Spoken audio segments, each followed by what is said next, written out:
This should come as no surprise if you've seen my review of the game, but I absolutely adore and love the Need for Speed Hot Pursuit Reboot. A great progression system, excellently designed car combat, a map and car physics combo that go together perfectly, and more, all combined to make that game not just one of my favorite Need for Speed games, but one of my favorite racing video games of all time. But did you know that there is a sequel to the Hot Pursuit Reboot? Well, unofficially, anyway. Given how similar this game in question is to the Hot Pursuit Reboot, it's been given the unofficial title of Hot Pursuit 2. That is the game that I will be covering today. Given how brilliant the Hot Pursuit Reboot was, if people are calling this game Hot Pursuit 2, then surely it has to be just as good, if not better, right? Expand the car combat, add more customization options, make sure the map and car physics combo work together beautifully like how it does in the original, all of that sequel stuff and more. Again, surely this unofficial sequel has to be great, right? Well, let's once again buckle up and pick a side as we take a look at Need for Speed Rivals.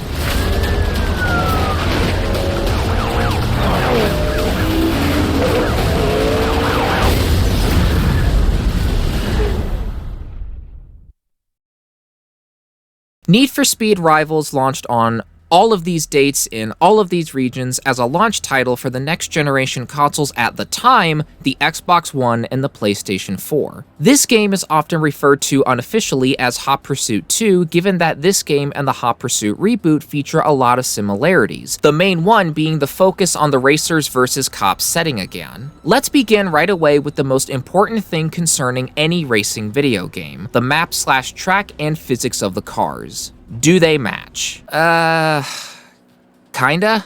Right off the bat, Rivals is off to a bit of a shaky start. While the driving in Rivals is by no means unplayable, unlike in the Hot Pursuit Reboot where all of the roads in the game worked well with the driving physics, Rivals has a mixture of roads that both do and don't work. Rivals keeps the car physics of Hot Pursuit where the cars have some weight to them and are tuned for more open and wide roads, where they should have plenty of room to maneuver to accommodate for their slower handling. On the note of Hot Pursuit's car physics, Rivals is actually the third game in the series up to that point to continue using this handling model. The second game was the previous entry in the series at that point, 2012 Most Wanted, and that game proved that having tight roads with heavy cars did not go together well. On top of the fact it felt more like a burnout game than it did a Need for Speed game, the terrible map and car physics combo is why I despise 2012 Most Wanted and have it on my personal list of worst games of all time, purely from the fact that the core gameplay loop is so bad. So, hearing that Rivals has some of those tight roads again is concerning, to say the least. But, like I said earlier, there are roads in this game that do work, which is what ultimately kept me going when playing this game for this review, along with being invested in the expanded car combat, which we'll get to later. Back to the driving physics and the map. Rivals has both open and wide roads and tighter roads. The reason why the more open and wide roads are the better choice for this handling model is because those kinds of roads give the player the necessary space and time to effectively race and dodge obstacles like traffic. With the cars being slower to handle, they need an extra second or two to be able to dodge traffic, roadblocks, spike strips, etc. The tighter roads don't allow for that as much. Sure, on the tighter roads, you can still dodge traffic or other obstacles, but it's a lot harder and less fluid to do so. On those tighter roads, you have to slow down hugely to dodge them, or the dodge itself will be a messy one that has you losing control of your car for a moment. And no matter how good at racing games you are, in a game with a tight map and heavy-feeling cars, you will crash multiple times, be it into a wall or traffic. I can't emphasize enough how frustrating it is to spot a traffic car, have no room to maneuver in time,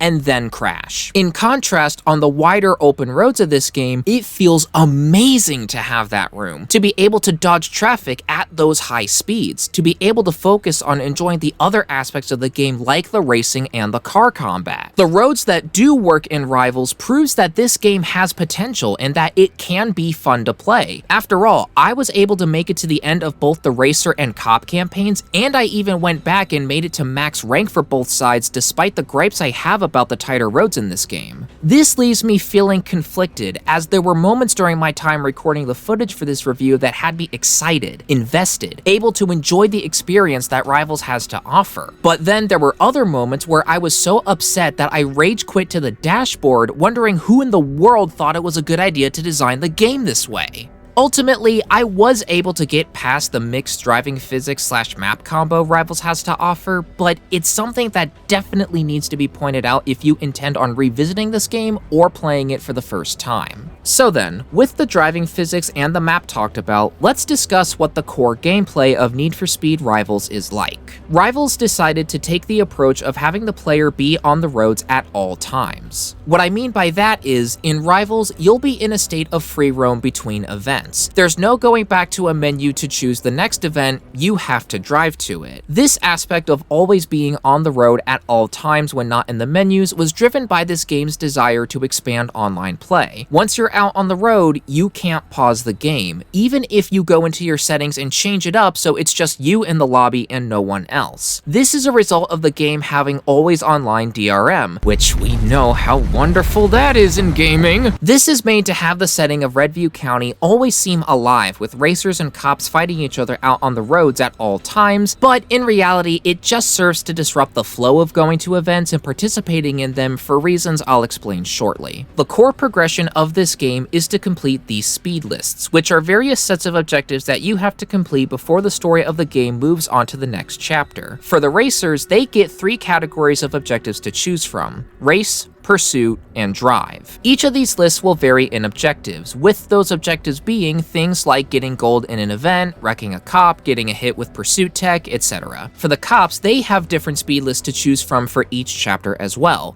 patrol, undercover, and enforcer. These objectives will be mostly the same aside from some faction-specific differences: doing well in events, wrecking racers, getting hits with pursuit tech, all that stuff. Focusing on the racer side of things first, as you complete events and perform actions on the road like finishing well in events, near misses, using pursuit tech, and more, you'll earn speed points. These speed points are what you use to buy new cars, pursuit tech, upgrades for your cars, and visual customization options. These speed points are also on a multiplier. As you stay out on the road as a racer, the multiplier will increase, multiplying the speed points that you receive from that point onward by that amount. After you're satisfied with your run out on the road, you then head back to a safe house where you bank your speed points and your run is complete. If you don't make it to a safe house though, aka you get busted by the police, you lose all of those speed points. It's a risk-reward system. The longer you stay out, the more speed points you can get, but the greater the risk of losing it all, as the police will gradually get more brutal in their tactics to stop you. In contrast, the police don't have a multiplier that multiplies any incoming speed points, but in return, the speed points you acquire as a cop are locked in with no risk of losing them, even if you don't make it back to a command post and get taken out. So as a racer, you have the opportunity to gain more speed points but run the risk of losing them all during a run. As a cop, you don't earn as many speed points in comparison, but the speed points acquired are guaranteed to be banked no matter what. Although the theme is shown minimally here, it shows the contrast between the risky lives that street racers like to live and the police who are legalized criminals,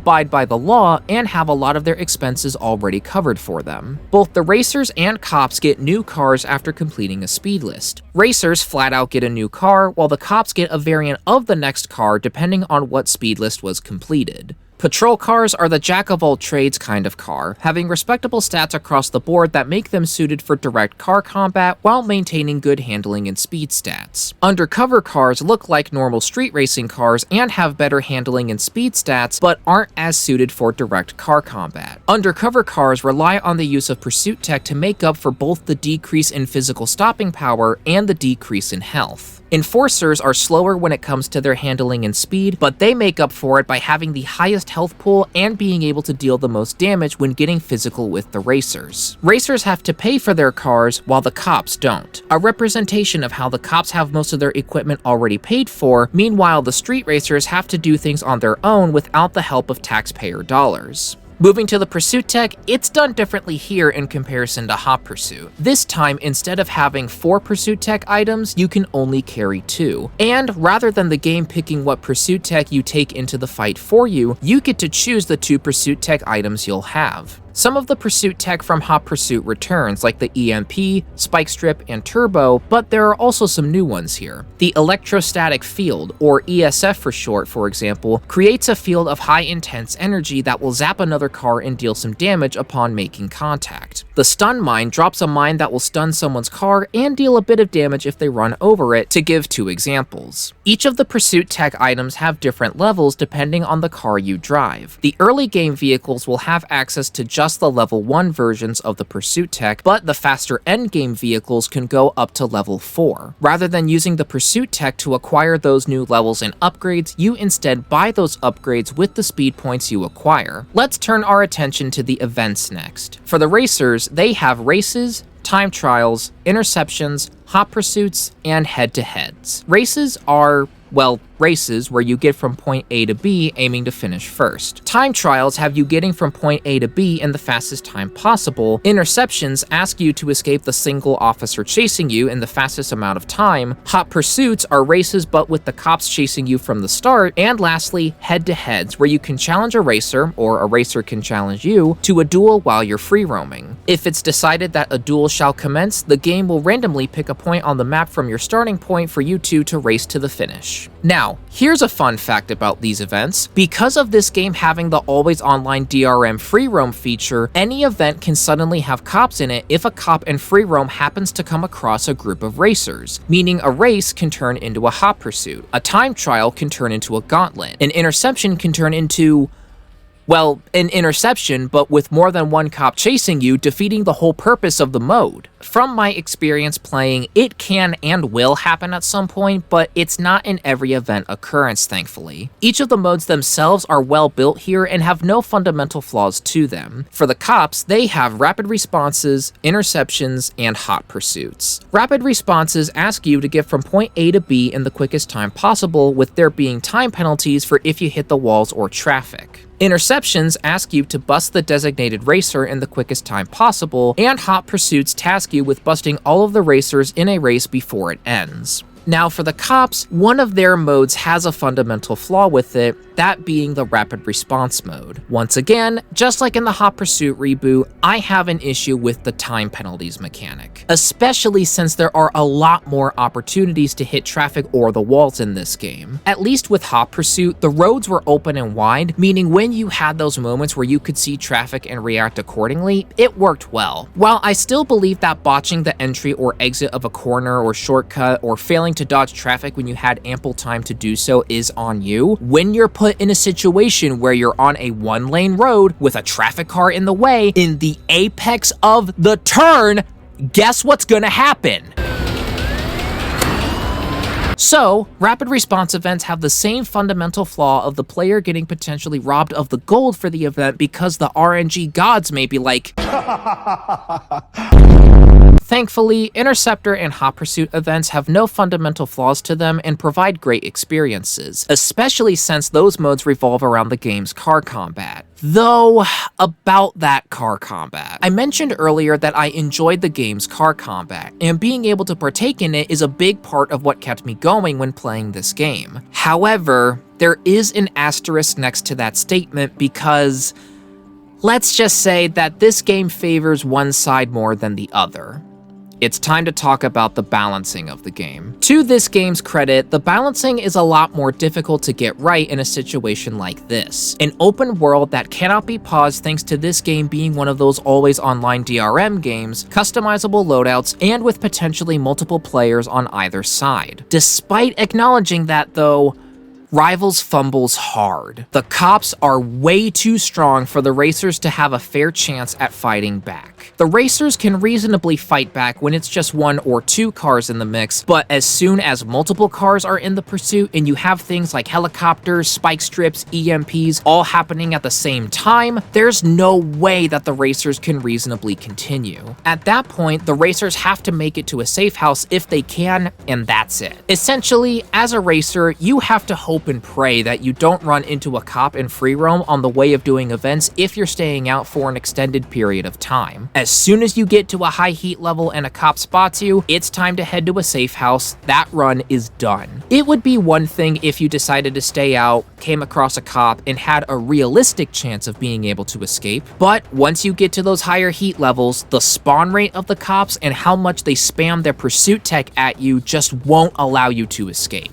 Remember in my Hot Pursuit review when I was talking about the multiplayer, how I highlighted the excellent balancing mechanic of the pursuit tech having cooldown timers shared by everyone on the team to prevent spam? Well, that goes out the window here because of the free roam nature of how the pursuits work in this game. Everyone has their own personal cooldown timer, and because everyone is able to take their own 2 pieces of pursuit tech with them, as do the AI, there is no collective cooldown timer in place, meaning that if you've got multiple cops chasing you, each of them can continuously spam their pursuit tech at you one after another. Not to mention, the cops can also slam into you as well. Depending on how many are chasing you at one time, you can have a cop or 2 slamming into you while another is using their pursuit tech against you, and then another cop uses their pursuit tech item because of no shared cooldown timer, and it becomes an unbearable nightmare of a mess to manage. And keep in mind, depending on what 2 pursuit tech items you choose,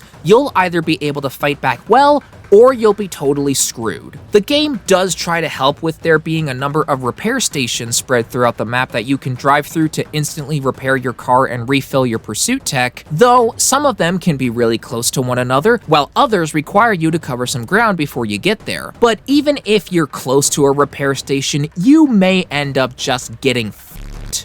You want a visual demonstration as to what I mean? Watch how quickly things fall apart for me as soon as I mark the nearest safe house so that I can bank my speed points.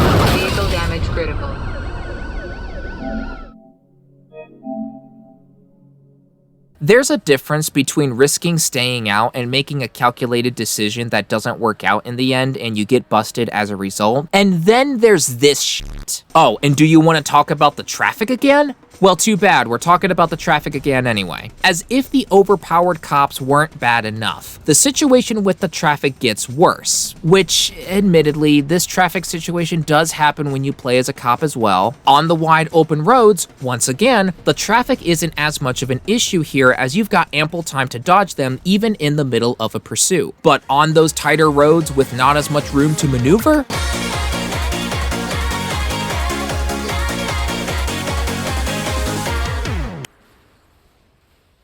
again, on the roads that do work in this game, it can be such an adrenaline rush to be in the middle of a pursuit when it's fair, dodging pursuit tech and traffic, all while rushing to a safe house to bank your speed points after a good run. But then there are other times where you find yourself on those tight roads with multiple police vehicles on your tail, and you just end up getting screwed, man. Look, I understand that in order to fulfill the risk part of a risk-reward system, there needs to be a legitimate, well, risk involved. But for a video game's sake, there has to be a way to effectively fight even the toughest enemies that provide the greatest risk. As a racer, you can reasonably fight off the low to mid-level cops when your heat level is low or mid, but as soon as you get to those higher heat levels as a racer, you can only do so much before you get taken out. To use 05 Most Wanted as an example here, heat level 5 cops present the greatest threat and therefore the greatest risk of busting you, causing you to lose all of the bounty gained in that pursuit. But you can still have a fair fight with them and still have a reasonable chance of escaping. In Rivals though, once the heat level 6 through 10 cops show up, you just have to run. It would be one thing if this kind of one-sided fight was meant to portray some fierce foe that you needed better equipment and better mastery of that equipment to be able to face as you just barely make it out alive, but no, at least for the racers, that's just how things are normally when you get to those higher heat levels. Playing as a cop, on the other hand, is a lot of fun because of the fact that you are so overpowered. I will admit, it does make for some good stress relief to send a street racer careening down the road in an insane crash, but beyond getting the anger out of your system from having played as a racer, it's also just a better gameplay experience to play as a cop in Rivals. Again though, the reason that the gameplay experience is more fun as a cop is because they hold all the cards. The cops are the ones who have the insane detection radius and line of sight to bring a racer out of their cooldown state. The cops are the ones who only have one type of target to worry about, as the racers will often target each other during an event as well since they're competing for the win. The cops are the ones who have stupidly fast recharging nitrous gauges, meanwhile the racers' nitrous recharges only through dangerous actions, but those dangerous actions don't refill a whole lot of that nitrous bar. Okay, I need to take a step back. I'm getting a little ahead of myself here. Setting aside the imbalance between the racers and the cops in this game, setting aside the primary reason why playing as a cop is more fun is because the cops hold all the cards in this game, it's also just really damn cool to be able to play as a legalized criminal, I mean a cop on its own here. Especially with the increased scale of the pursuits in the single player. In the Hot Pursuit reboot, in the single player, it would just be you as the single cop along with your pursuit tech going up against a group of street racers. Meanwhile, here in Rivals, there can be pursuits that are just you versus a number of street racers, but then because of the free roam nature of how Rivals operates, there can be a moment when backup arrives, which further intensifies the chase. It can be you along with 2 or 3 other cops chasing the street racers while a helicopter is in the air, then another cop calls in a roadblock as you all blaze past it because roadblocks are completely useless in this game for some reason. Meanwhile, the game's brilliant pursuit soundtrack composed by Vanessa Lorena adds the perfect intensity to the score as the chase is on.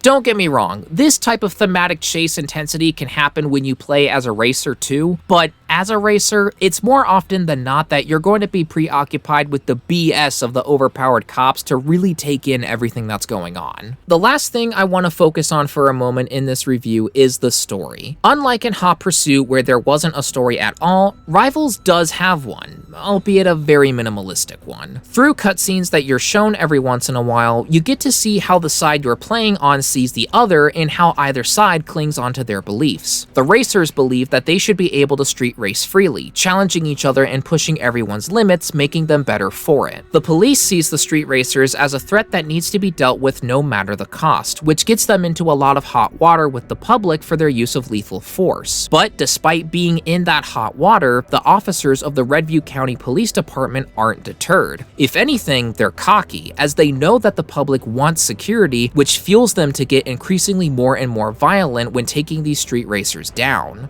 Like I said though, this story is a very minimalistic one. There isn't anything gameplay-wise that stands out from the usual gameplay that Rivals offers. It's just complete the speed list, advance a chapter, occasionally watch a cutscene, and repeat until the story ends. Unfortunately, due to how laid back the story is, I never found myself getting invested in it. Even with the serious tone each of the cutscenes had, because it didn't have any sort of effect on the core gameplay loop, I just kept playing as if there was no story. I can appreciate an attempt at a serious story like this, but like I said, I just never found a reason to get super invested in it. Especially since once you complete the story, and with there being the remaining speed list you didn't choose on your first run available to be completed, it's just the same gameplay loop. It's as if the story never really even happened in all honesty. So if you do decide to try this game out if you haven't already, don't go into it for the story, please. You'll just be setting yourself up for disappointment. Need for Speed Rivals is one of those games that has me feeling so conflicted about it.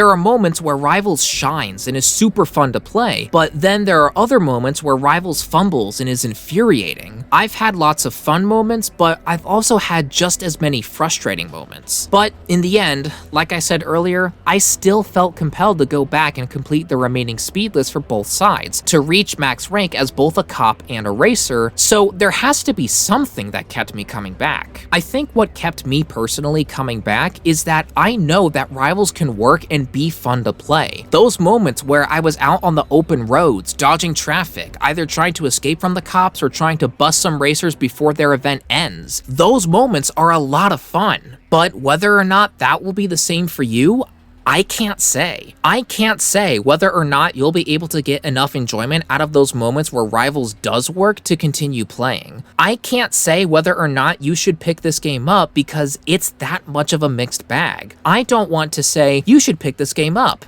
then have someone take my advice, they buy it, they play it, and then quit a few hours in because they personally couldn't get enough enjoyment out of the moments that do work to warrant going any longer. So ultimately, it's up to you on whether you even want to buy Need for Speed Rivals to begin with, let alone whether you'll enjoy it more than hate it. I know that's an unsatisfying answer to hear coming from a review, but I can't say for sure whether you should or shouldn't pick this game up. Whether you can personally look past the game's flaws and enjoy it for what it is, that is ultimately up to you.